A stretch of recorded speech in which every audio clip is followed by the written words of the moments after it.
Welcome everyone to Video Ferox's Blaxploitation Month.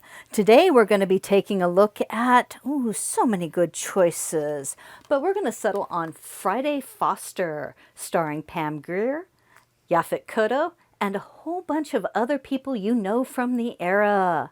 Roll trailer.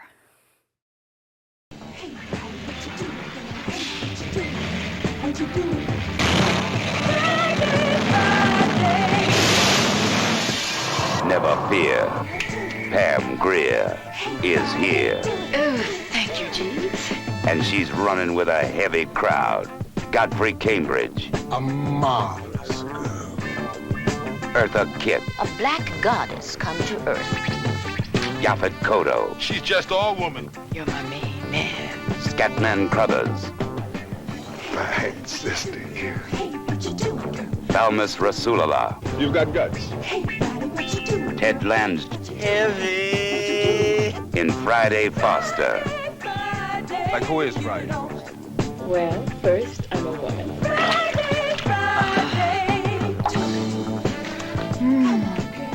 Did you get it under your skull, Friday, that your life is in danger and that somebody's trying to kill you? So you're out of the slammer. I thought I wouldn't see you until visiting hours. How was the bread and water? You've got something for me, Colt? I might look into something for you in Washington, D.C. tomorrow.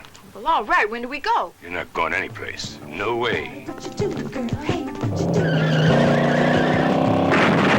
It's open season on that super sister. And every stud and his brother is out to put her down. Or shake her up. But she don't dig their game. I'm delivering the milk. Fancy, there is nothing you have that I want, and I don't hustle for nobody. Hustle? You have lost your mind. My ladies don't think that their nigga has lost his mind.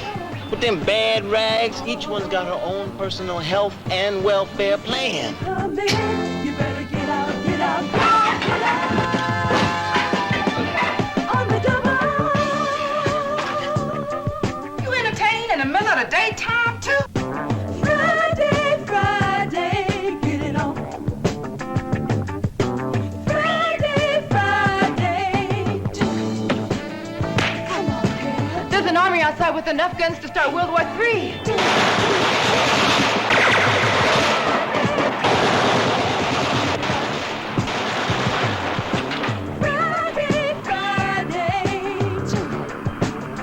Come on, girl. She's everybody's girl Friday. Foster. Alrighty, so welcome back from the trailer to Friday Foster with Pam Grier and Yaphet Kotto and a whole bunch of folks from the Blaxploitation community.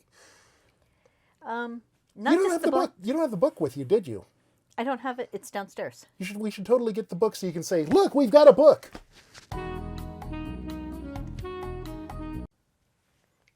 So it originally started at life as a comic strip back in 1970s. And this was, okay, to give you a little context for when the comic was started, was right after Blade and Luke Cage had come out.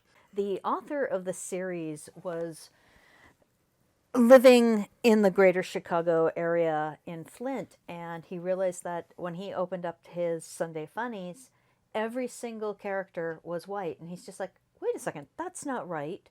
Over the half the people in this area are black. And so he set about trying to create a comic that would reflect the lives of the people in the area that weren't represented in the day-to-day comic strips. This is the point in the episode where we try and explain the plot to you, but I'm not sure I can do that. I have no idea what the fuck this story is about. So here, let me try and see if I can figure out how to sum this up. So at the end of the day, you have this black enclave of like leaders of the black community. And they're in this meeting. And Thurston Howell III, he's like, oh, well, this won't stand. And so he is plotting to assassinate or discredit or basically throw this enclave under the bus. So he hires Carl Weathers to assassinate this billionaire black captain of industry, Thalmus Rasulala. So Carl Weathers tries to assassinate him, but then Friday Foster is assigned to go to the airport to see his rival and capture photos because she's a photojournalist. But then the assassination happens, and so she sees Carl Weathers, and now Carl Weathers is hunting her, and she's trying to uncover this conspiracy, and then Carl Weathers is really working for Thurston, and then the ending. And that's the plot, I think. Or you could say, you have a photojournalist. She was assigned to do something outside of her normal. It was an emergency. A very wealthy black community leader was coming into town. So she gets into the airport, she sneaks past, she takes her pictures, and she takes pictures of the assassination attempt. No mention, nobody knows the origin of the assassination attempt at this point. She goes to her regular job where a buddy of hers, her boyfriend, had actually been part of this assassination attempt and died.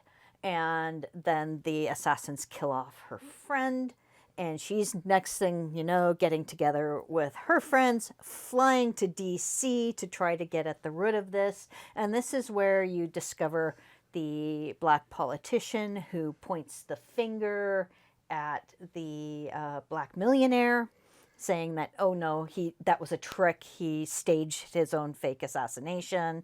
But at the end of the day, this plot doesn't make a bit of sense. But you know, the thing is, okay, as nonsensical as the plot is, I don't really care about that it doesn't line up. That you have the strength of the characters and the strength of the writing carry the movie so well that I'm like, I don't care.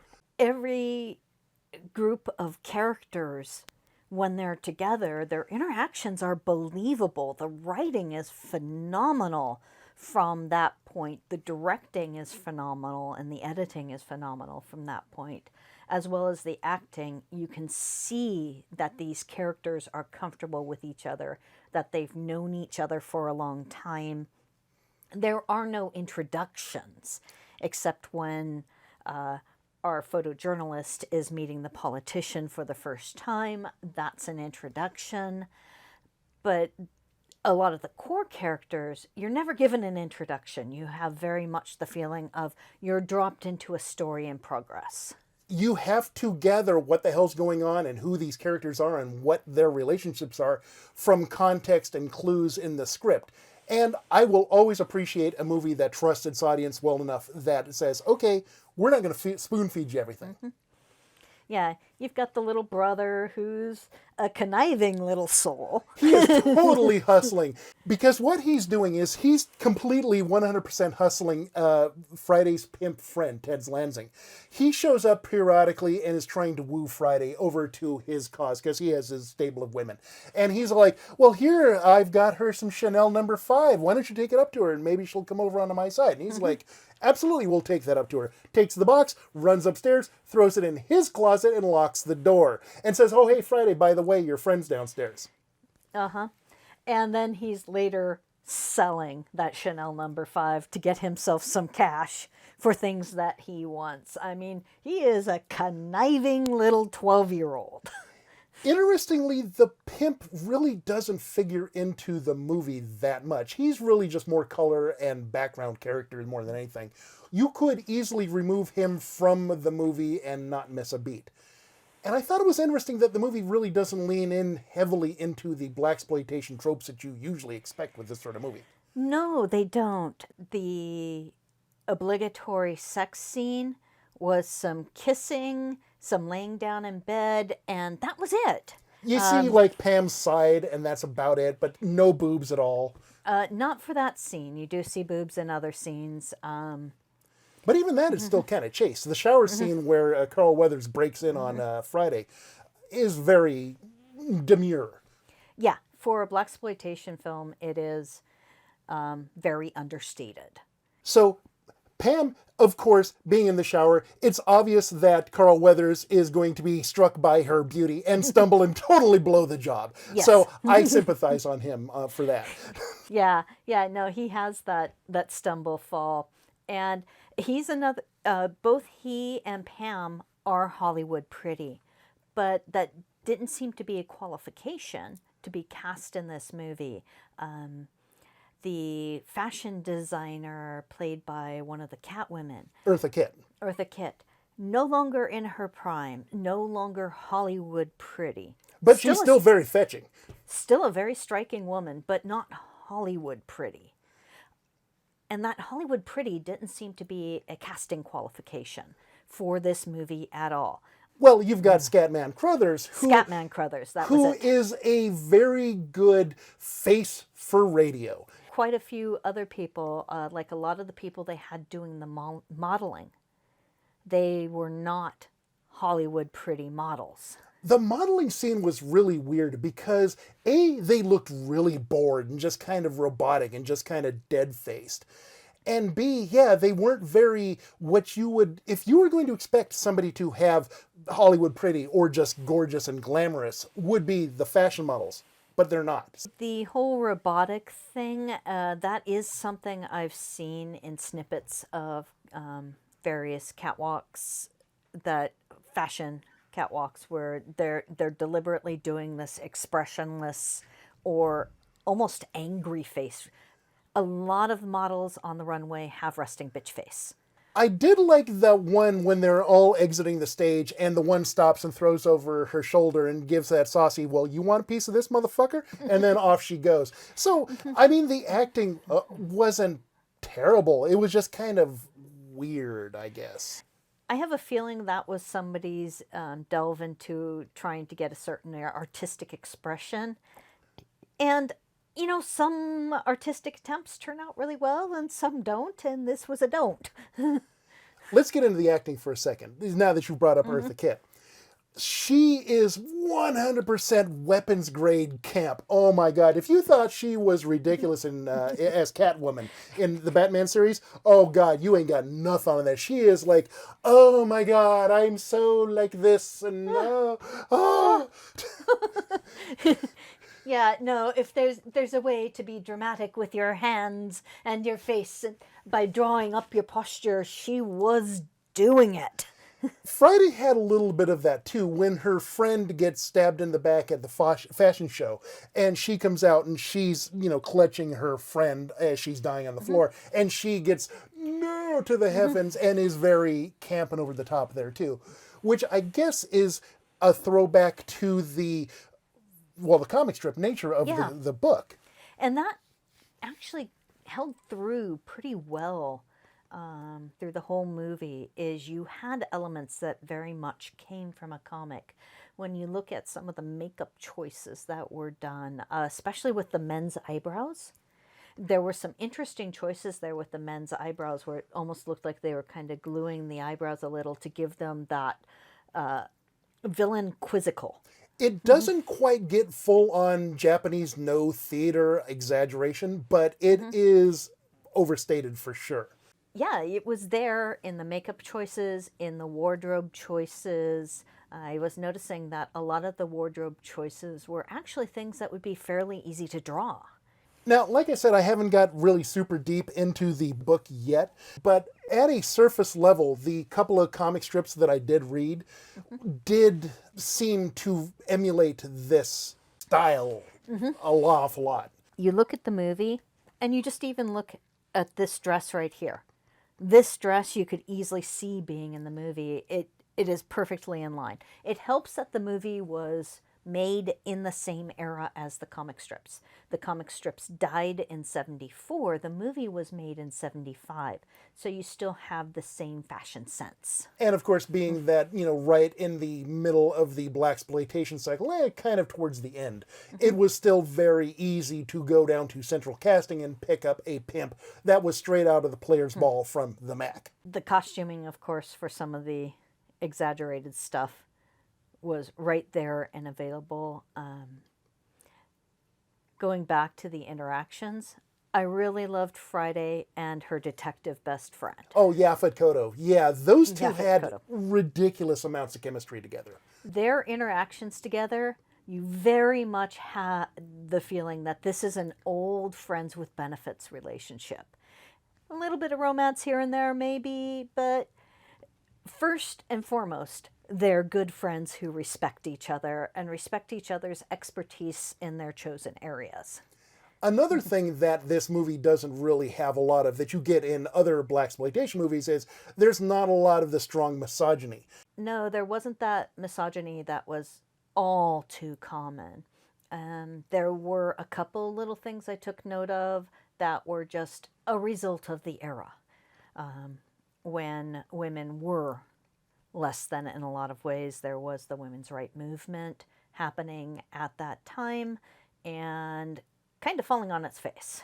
And Pam, she's not a perfect character throughout this, although she is really clever in spots. No, the character is clever, but not unbelievably so. It's part of what I like about the writing. It's also like the physical fights between assassin and female photojournalist.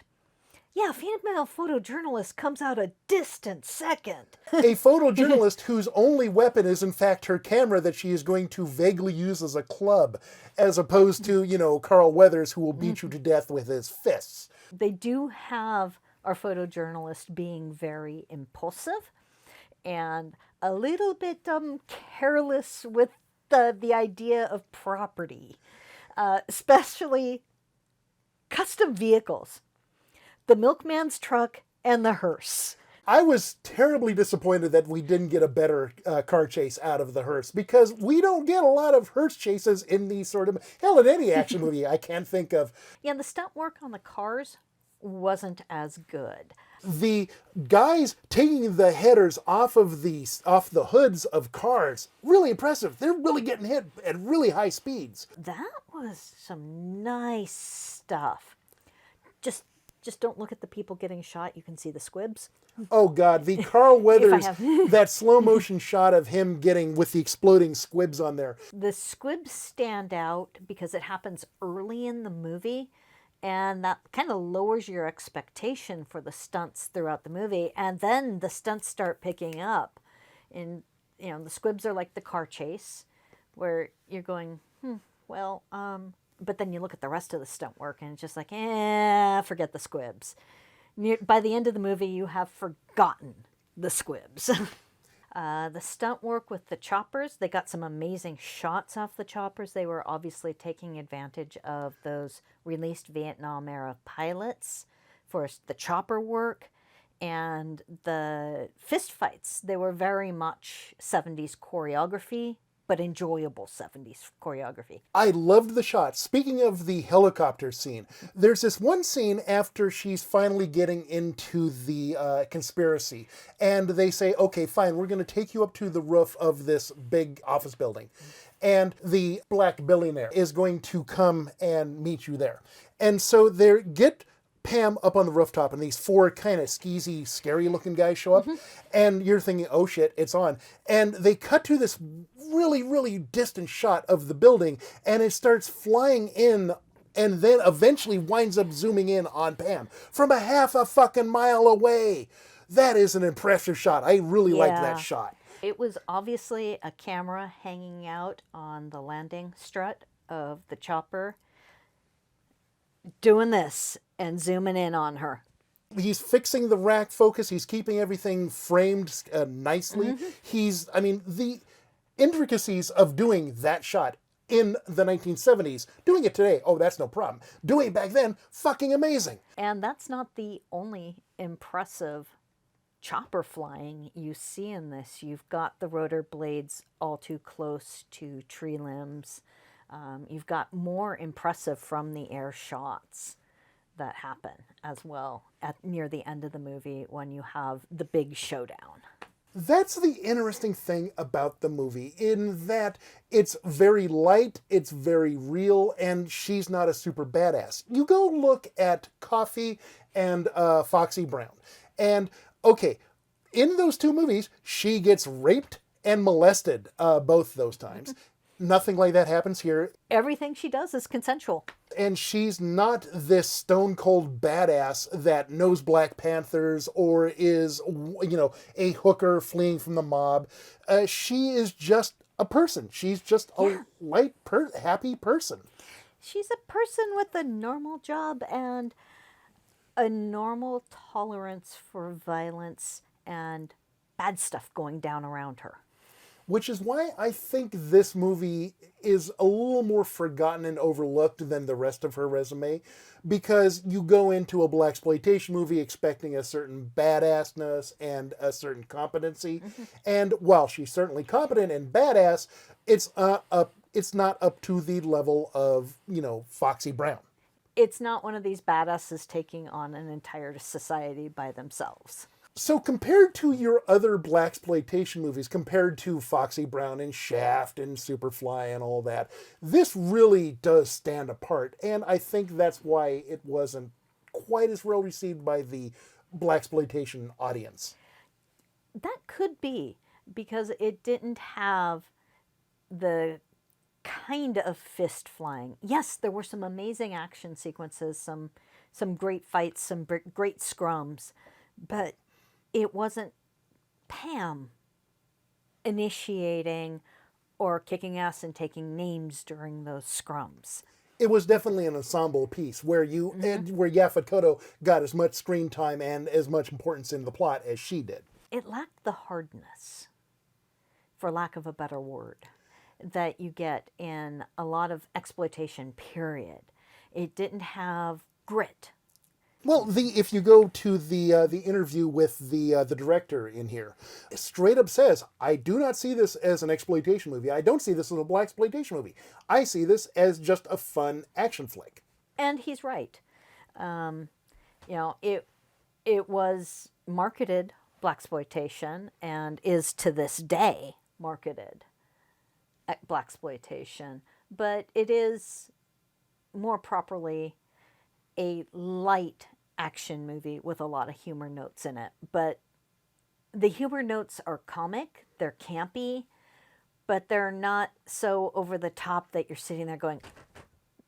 And it's very much a blaxploitation movie you can show to children, even though it's rated R, because it doesn't have the rape, it doesn't have the worst you get is some boobies and butt, and that's it. Yeah, you can safely show this to 12-year-olds. And you totally should, because it's a kick-ass action flick. Mm-hmm. Yeah. Yeah, it is. So you got anything else you want to bring up? Or are we done? I mean, aside from read the fucking book. Go get this thing. It's a fun variety pack. There's some action sequences. There's some romance sequences. The story arcs seem to go on for a couple of months or so. You want to know how you can tell that this is totally 100% a comic book movie? Because there's so many dramatic stings in this that I thought I was watching Dramatic Hamster.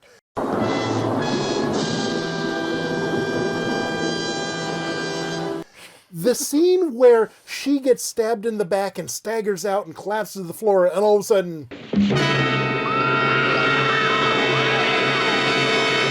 You get that peppered throughout this whole thing. It's very much what happens if your daytime soap accidentally meandered into a blaxploitation movie. But I kind of liked it, because, I mean, it was emphasizing the surreal-ish nature of a comic book adapted to a movie. It kind of gave it that feeling of, you have to wait till tomorrow.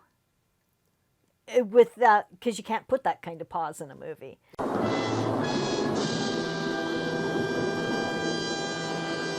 Interestingly, speaking of the music, we don't have a musical act in this movie to pad up the running time. We don't have the a bar scene somewhere.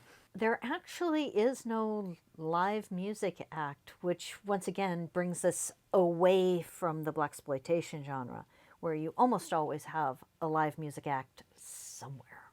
You got nothing else? I got nothing else other than go watch it. All right. Watch. Watch. Right. All right. Well, we've just totally tipped our hand for the next segment, which we'll be getting to right now.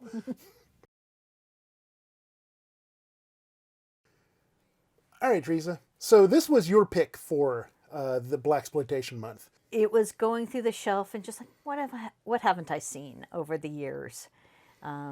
Either by proxy as I'm walking through the living room or just deliberately sat down to watch. And this one came out as just like, okay, Pam Grier.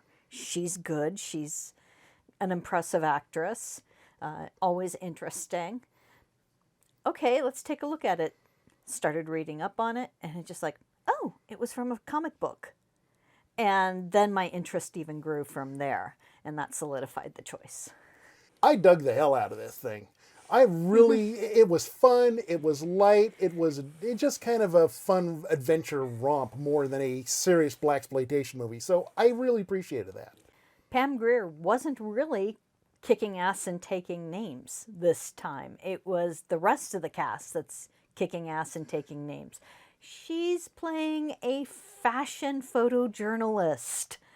She's not playing somebody who knows how to kick people and stomp on their guts. Or has a brother that's in the Black Panthers or something. Yeah. She's got a character with a kind of normal life for a creative. So, yeah, no, I enjoyed the hell out of it. It sounded like you liked it. We both kind of went in blind, so it was fun. Yeah, I loved the feel of it. The one thing I didn't like is they had made some bad editing choices with the music. Compared to like other blaxploitation movies that are way better, the ones that I appreciate way more, but there are significantly worse ones. So, you know, I'll take a little hinky music here and there. True. But yeah, it was very enjoyable. Right, so enthusiastic thumbs up all around. Go watch this fucker. Hey, son of a gun! It's refreshment time!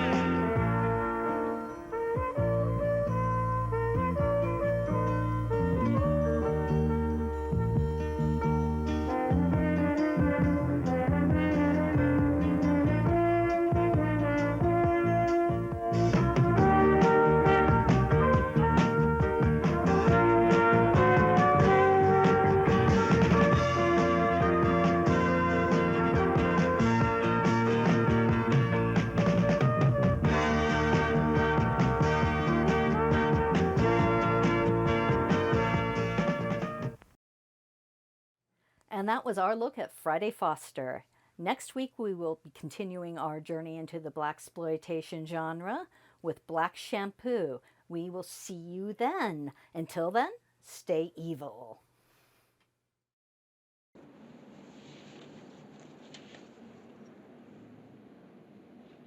What am I doing here?